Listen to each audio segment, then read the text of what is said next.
Hello friends, welcome to my channel G K study for study. आज का मेरा topic है भारत का इतिहास।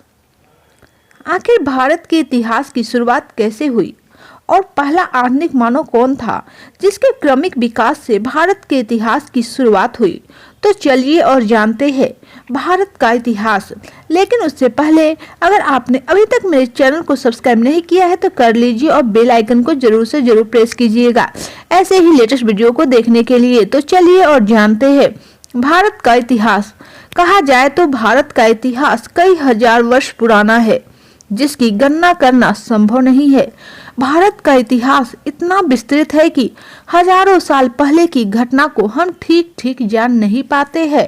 इसी बीच 65,000 साल पहले पहला आधुनिक मनुष्य जिसे हम होमो सेपियंस कहते हैं, वे होमो सेपियंस दक्षिण अफ्रीका से भारतीय उपमहाद्वीप पहुंचा, जहां होमो सेपियंस का क्रम का विकास हुआ और धीरे धीरे सिंधु घाटी सभ्यता का विकास हुआ।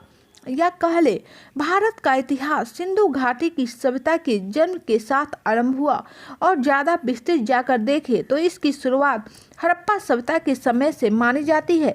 हड़प्पा सभ्यता दक्षिण एशिया के पश्चिमी हिस्से में लगभग 2500 BC में फली फूली। आज ये हड़प्पा सभ्यता पाकिस्तान में स्थित है। जब पहला आधुनिक मनुष्य भारत आया था वह लगभग सिंधु घाटी सभ्यता में ही आया था।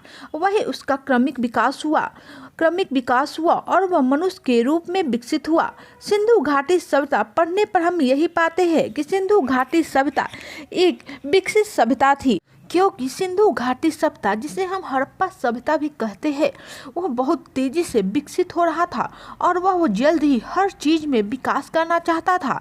सिंधु घाटी सभ्यता बहुत ही तेजी से विकास किया और वह एक विकसित सभ्यता बन गई।